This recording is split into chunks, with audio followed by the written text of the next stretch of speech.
In this video, we are looking at my official winter forecast for 2025-2026. We have some updates on what's going on with La Nina, so that is affecting the overall forecast and the snow forecast as well from the last winter video that we did. But we're going to get right into it here, looking at the summary, which we have looked at a few times already this year. This is showing the INSO alert system status, which says a La Nina advisory, which means La Nina conditions are present and sea surface temperatures near the equator are mostly below average across most of the Pacific Ocean.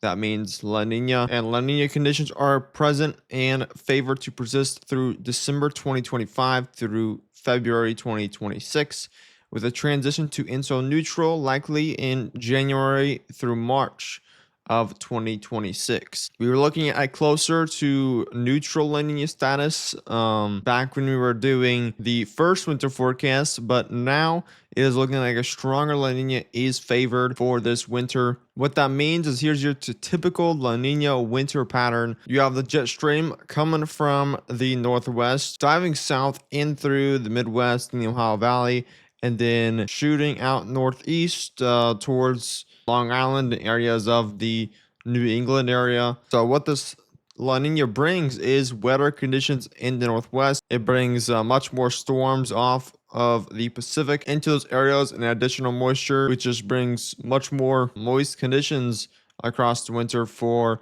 the northwestern United States. It is much drier in the southwest because you have that jet stream pretty much capturing that colder air from going too far south. You have much more cooler conditions up here in the midwestern areas, and the northern plains. Montana has much cooler temperatures for the winter than average. You also have another wetter area here across the Ohio Valley and Midwest, and that's because that area gets hit with quite a bit of these winter storms and clipper systems for the winter because of how that jet stream is angled with La Nina. And then you get drier and warmer conditions across the southeastern United States. Now look at precipitation and temperature from the Climate Prediction Center for this winter. So this is valid from not for this winter, but for the rest of this fall. This is October, November through December. So December is the start of meteorological winter. So we're seeing part of winter here. And look at these outlooks. You can see we have above average precipitation in the northwest, below average precipitation in the south, and then we have above average temperatures here across the southwest and parts of the northeast.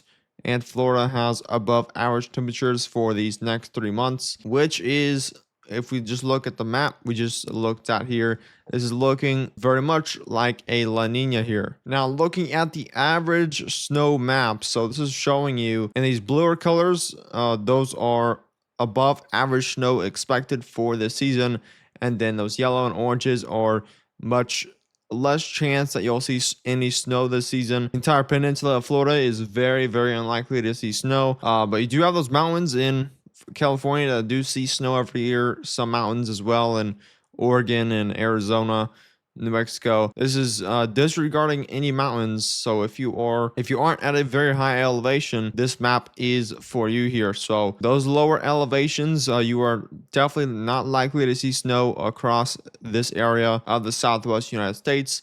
But if you're anywhere in this light blue color, you have a good chance at seeing at least a little bit of snow this year. I'm expecting some big time Arctic blasts to dive south here with maybe some systems here producing a little bit of snow. Even if it's just flakes in the sky, it doesn't really accumulate. You definitely have a good chance in that entire light blue area. The darker blues and the pinks, these are, I'm expecting very above average snowfall for this year, as well as the pink. You definitely could be seeing a really good amount of snow this year. And I did upload my snowfall forecast about a week ago or so. So if you want an actual detailed snowfall forecast, make sure to go check that out. But again, those blues are above average snowfall, and the yellows and oranges are below average snowfall for this winter.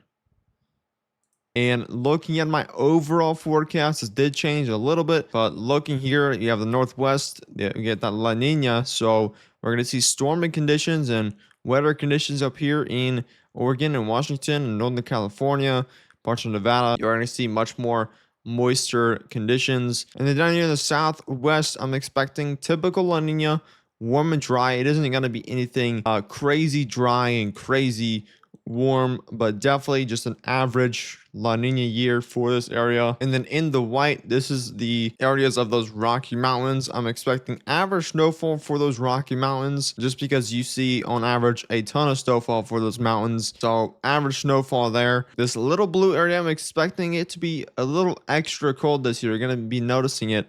Especially with these very below average temperatures I'm expecting for the peak of this winter. You'll definitely notice it's going to be quite a bit colder than other years past because in this pink here, we have that polar vortex I'm expecting to develop for this area for this winter, which is of course going to bring extremely cold temperatures for this area and big time winter storms. So definitely going to be extra cold this year for a lot of the country. In this purple, you have big storms I'm expecting. So some big winter storms, a few big winter storms I'm expecting for this area. So we're talking over 18 inches of snow potentially for a couple of these storms, potentially 18 inches plus of snow per storm. So some really good snow for this year. This area hasn't really seen a ton of snow lately from the past couple of years, and they really only get 1 or 2 storms per year, but I'm expecting a few storms, maybe a storm or 2 storms more than normal. I think that jet stream might be a little more south than expected, which will benefit that area for snow. And then I have this yellow area for more snow chances.